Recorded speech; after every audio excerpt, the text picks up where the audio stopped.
Bien, muy bien, queridos alumnos, queridos estudiantes.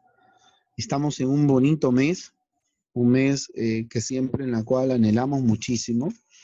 Si bien es cierto, los creyentes creemos muchísimo en la Navidad, creemos en que es el mes del cumpleaños de Jesús, ¿no? El cumpleaños de nuestro Salvador, ¿no? Y este primer regalo que nos da Él, es este regalo inmerecido, ¿no?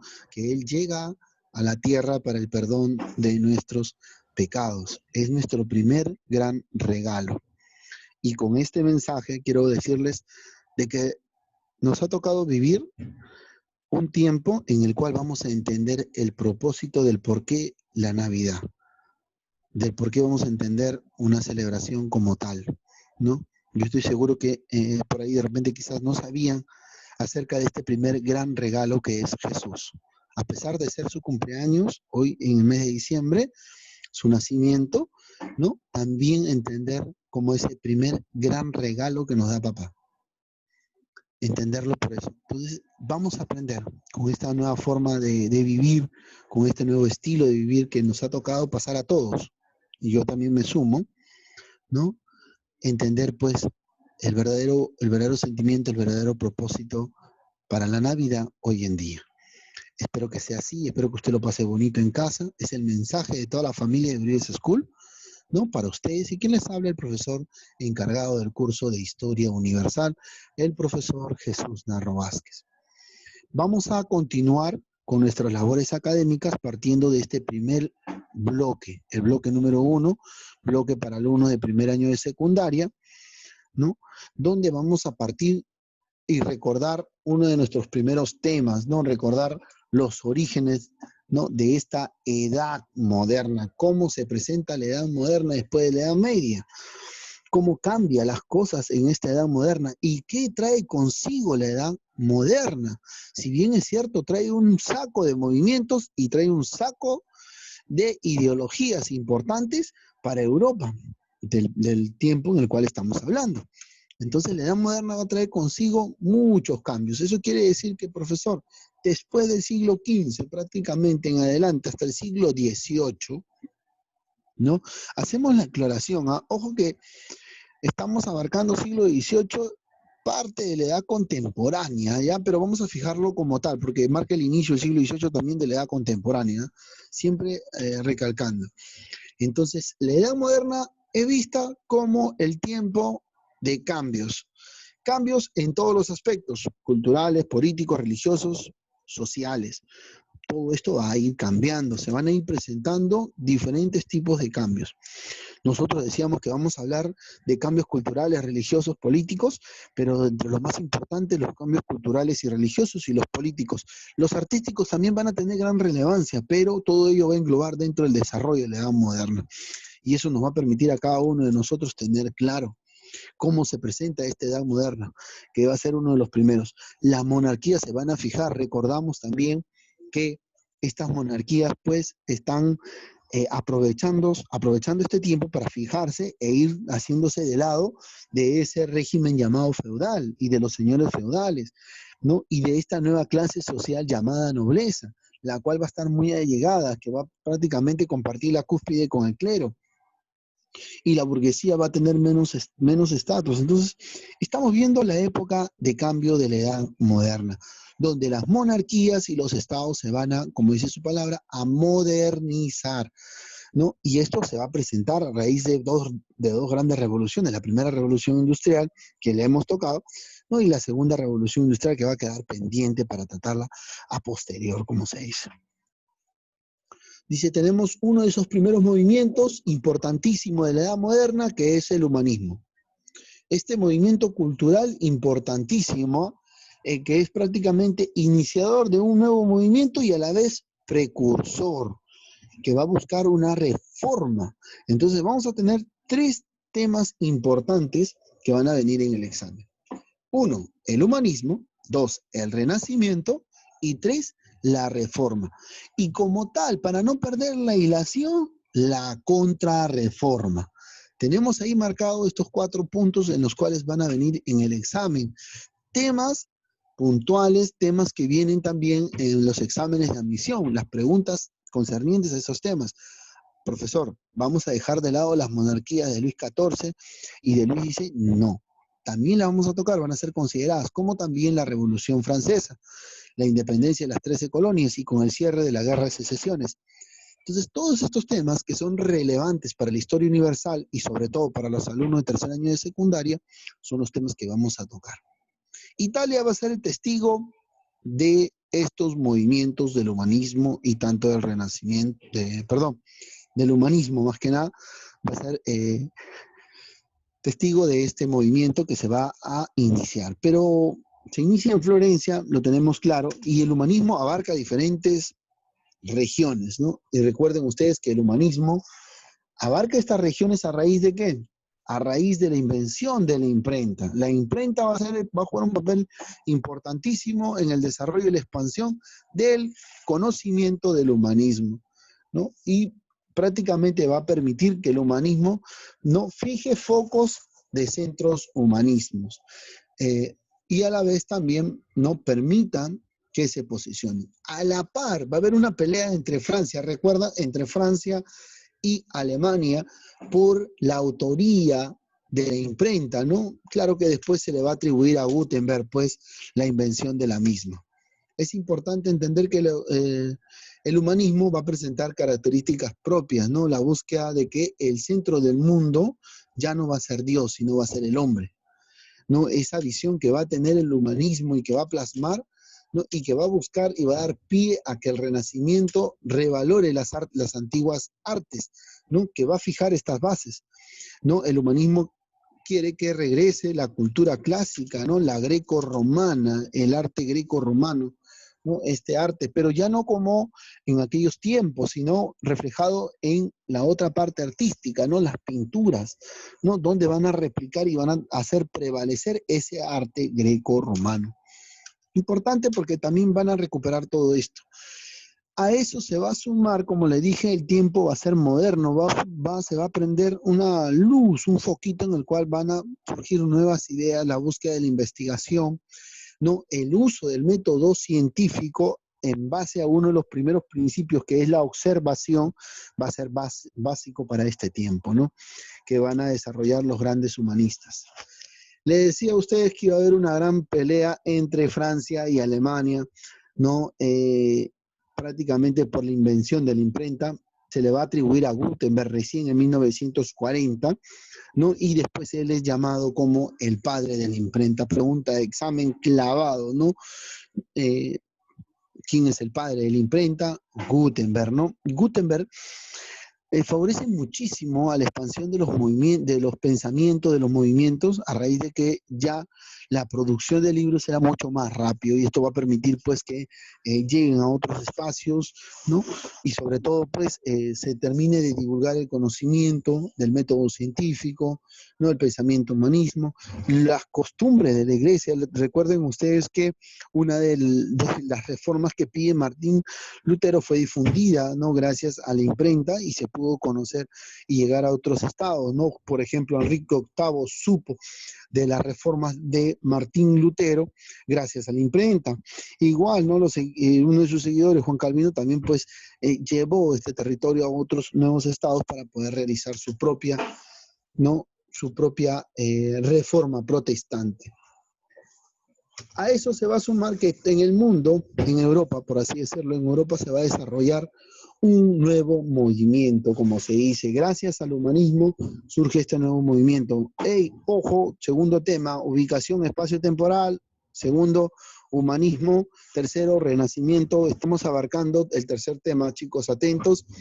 Y en este tercer tema, como este nuevo movimiento considerado como el Renacimiento, a raíz de una de las características del humanismo, ¿no? La búsqueda de querer desarrollar innovaciones científicas y artísticas, va a dar paso a una nueva forma de pensar, que va a ser el Renacimiento. Este movimiento no característico propio viene de la mano con algunos aspectos que también van a surgir, ¿no? como la de Nicolás Copérnico, ¿no? Y su teoría prácticamente heliocéntrica del sistema solar. ¿Les parece conocido? Sí, profesor, ya sabemos de dónde parten aquellos dibujitos que encontramos en internet, en unas láminas. Se la debemos gracias a Nicolás Copérnico, donde prácticamente esta teoría heliocéntrica, donde los planetas giran alrededor del Sol. Una teoría bien marcada que hasta la fecha, hasta la actualidad sigue planteada y como tal se utiliza, ¿no? Importante aporte de Nicolás Copérnico, ¿no? Para un tiempo en el cual se marca el Renacimiento. Entonces vamos a hablar de este segundo movimiento cultural llamado Renacimiento.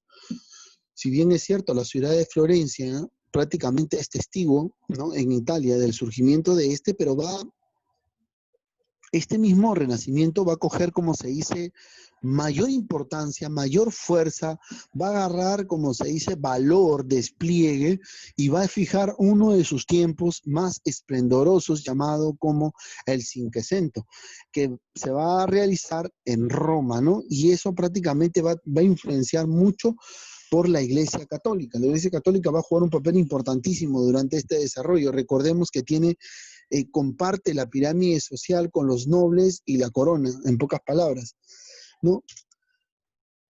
Pero un punto importante es recordar también que la parte administrativa la maneja el rey, ¿eh? Ojo, eso sí, el monarca, como se dice. Este movimiento occidental, europeo, ¿no?, se designa en Florencia, en Italia, ¿no? Y es el desarrollo de este movimiento prácticamente. Vamos a continuar aquí, queridos alumnos. ¿Listo? Muy bien. Ahora sí, este movimiento del Renacimiento tiene dos fases, o dos momentos, como quieran llamarlo ustedes, ¿no? Y para cada tiempo tiene sus representantes. Leonardo da Vinci es prácticamente del Cinquecento, del periodo de esplendor, ¿no? Entonces, en el Quattrocento, que prácticamente se inicia, todavía se presenta en Italia, en la ciudad de Florencia, y ya es en la ciudad de Roma donde se ve prácticamente el máximo esplendor del Renacimiento, que es con el Cinquecento. A partir de ahí se expande por Europa, ¿no? Pero no solamente influye en las artes, en las pinturas, en la arquitectura, sino también en la literatura. En la literatura renacentista prácticamente se da en España, ¿no? Un dato nuevo ahí que podemos agregar, ¿no? En la literatura en España el Renacimiento es bien marcado como tal. Entonces tenemos los dos periodos, Quattrocento, Cinquecento. El más esplendoroso, el Cinquecento en el siglo XVI, el Cinquecento en el siglo XIV, en el siglo XV, el Quattrocento. Entonces, bien marcado este Renacimiento, las cosas van a ir bien, hasta la llegada de un nuevo movimiento. ¿Qué va a pasar con los humanistas, no? Los humanistas, recuerden ustedes que ya desde su pensamiento, ellos fijan al centro de todo al ser humano, no a Dios, ¿cierto? Los humanismos va a llegar a difundirse por diferentes territorios europeos. Y esto va a permitir una amplia difusión gracias a la imprenta. Pero estos humanistas van a practicar una actitud, ¿qué cosa? Crítica. Esta actitud crítica no la van a realizar a su amigo, a su hermano, a su tía, al vecino, al compañero, no. A lo que estaba pasando en este momento. ¿Qué pasaba en Europa durante este tiempo? Durante este tiempo, la Iglesia Católica, de aquel entonces, ojo, de aquel entonces, la Iglesia Católica está perdiendo congregantes. A la par están surgiendo otros pensamientos e ideologías religiosas. Las personas, pero ojo que no cualquiera podía leer la Biblia, ¿no? La Biblia solamente era leída en latín y estaba en un solo idioma. Van a surgir personas que van a querer traducir la Biblia al checo, y prácticamente va Juan de Hus, si no me equivoco, prácticamente va a ser designado a la hoguera, ¿no? Por querer traducir la iglesia, la Biblia. Entonces, había toda una estructura bien marcada. A eso se va a sumar que la Iglesia Católica va a inmiscuirse en los asuntos de los monarcas y sobre todo va a empezar a recaudar dinero de una forma que estuvo mal, que los humanistas prácticamente no les pareció y empezaron a protestar. Y sobre todo a denunciar las costumbres de la Iglesia Católica, ¿no? estos monarcas. Por otro lado, va a haber otros monarcas que se van a sumar a estas reformas protestantes. Recuerden ustedes, Enrique VIII se suma también a raíz de que no le permitieron divorciarse para poder casarse. Toda una controversia con Enrique VIII de Inglaterra, o Gran Bretaña en este caso. Es así que va a surgir la imagen de uno de los representantes más importantes precursores de la Reforma, ¿no? Martín Lutero. Martín Lutero, ¿no? Va a plasmar una nueva constitución de la Iglesia cristiana. Esta iglesia o este planteamiento que hace Martín Lutero estaba fijado en bases a la actitud de la Iglesia Católica. Recordarán que también nosotros pasamos un video importante, ¿no? El Papa León X aplica una doctrina de indulgencias, ¿no? ¿Y qué cosas eran las indulgencias? Era la venta del perdón. La Iglesia Católica necesitaba congregar. ¿Qué quería el Papa León X? Construir una enorme basílica, la que hoy en día conocemos, la Basílica de San Pedro. Pero esa Basílica de San Pedro tenía un antecesor, la iglesia de Santa Sofía, que estaba en Estambul, bueno, que está todavía en Estambul, en Turquía. Recuerden ustedes que Roma de Occidente cayó y Roma de Oriente, lo que se conoció como el Imperio Bizantino, tenía su central, su base, tenía su propio papa. Entonces tenía más relevancia este papa, porque ese papa era cristiano y el otro pregonaba lo que es el catolicismo, la adoración a imágenes, y llegaron a una controversia. Pero la primera basílica fue la iglesia de Santa Sofía.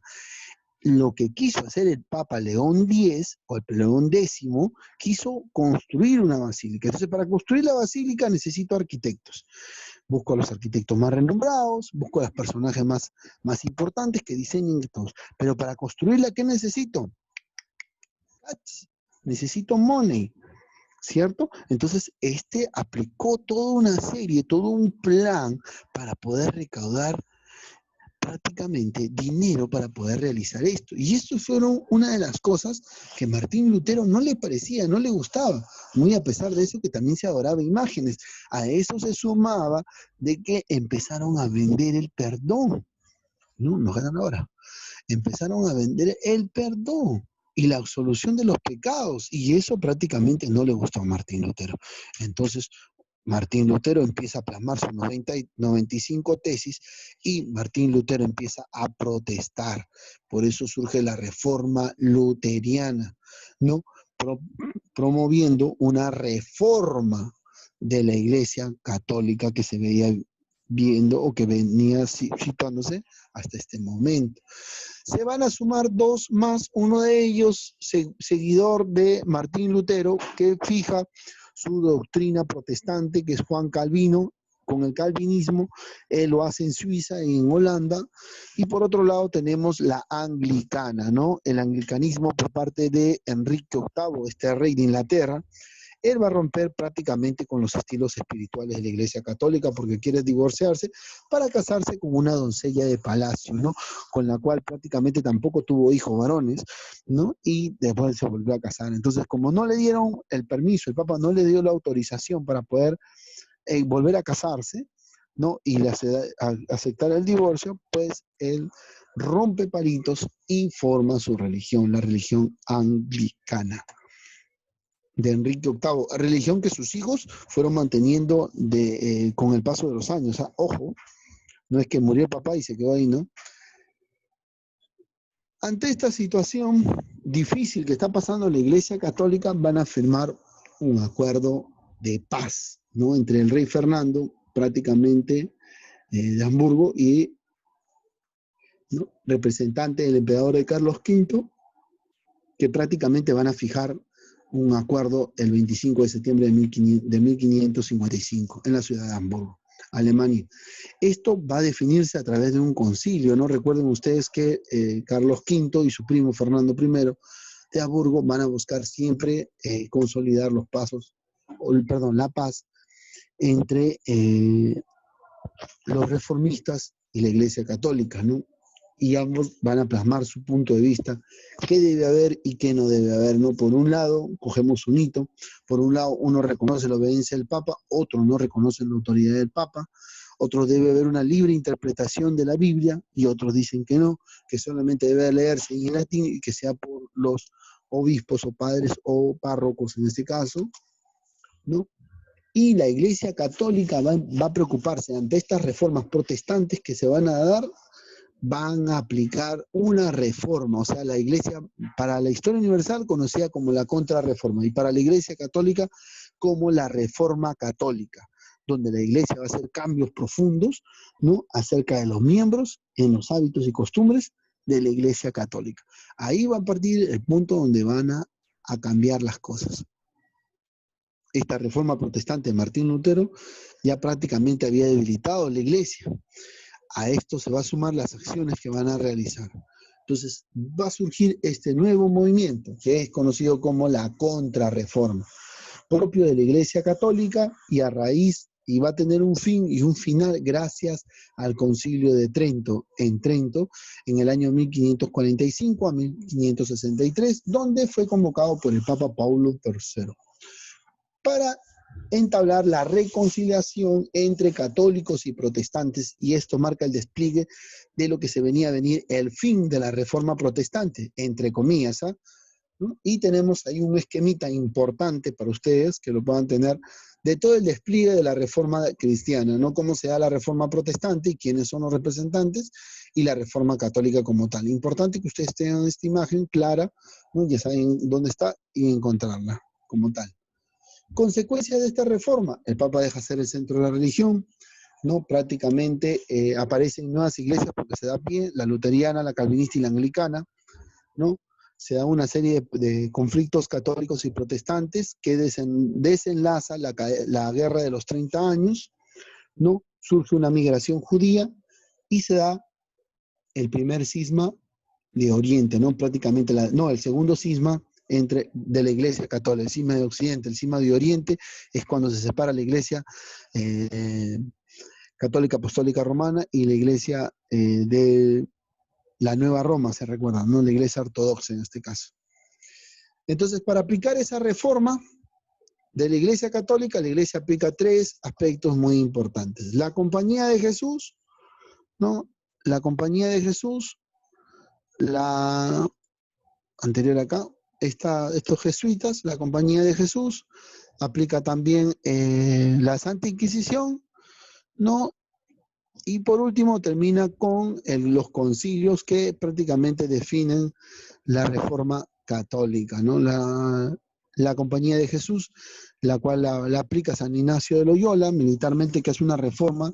Durante este tiempo se instauran colegios y academias donde se formen a niños en base a la religión católica, en base a toda la enseñanza cristiana en este caso. La contrarreforma prácticamente va a definirse con este Concilio de Trento, donde se van a reunir diferentes miembros de la Iglesia Católica, entre los líderes y el papado, entre los obispos, y van a debatir en el año 1445 al año 1563, ¿no?, una serie de reformas que se tienen que aplicar en cuanto a la Iglesia Católica durante este tiempo en la ciudad de Trento, ¿no?, al norte de la ciudad de Italia, al norte de una ciudad de Italia en esto. Muy a pesar de eso, la Iglesia Católica aplica la Santa Inquisición, ¿no?, que prácticamente aplicaba una serie de códigos, leyes en base a lo que cometían las personas, ¿no?, en este caso. Hasta el llegado del siglo de las luces. El siglo de las luces y la ilustración va a traer consigo un tiempo importantísimo en el marco, ¿no?, de Europa, siglo XVIII, porque el uso de la razón, si bien es cierto, va a haber un peldaño que dejó marcado el humanismo. Ya con el uso de la razón va a surgir el siglo de las luces.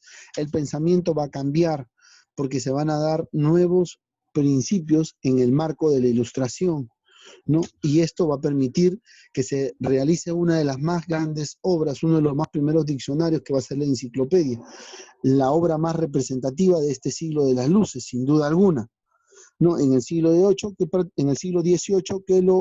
obra que lo termina Diderot de Allenberg, que lo termina, ojo, que lo termina, no que lo inicia, ¿no? Y la historia marcada cómo se va produciendo esta enciclopedia, ¿no? Este primer diccionario para el mundo, donde se acogen todos los conocimientos en el siglo XVIII, especialmente año 1742, con diferentes características, donde van a juntarse los trabajos e investigaciones de diferentes autores, de los cuales van a ser plasmados en este y va a llegar hasta cierta cantidad de volúmenes. Queridos alumnos, hemos llegado a la parte final de nuestra clase.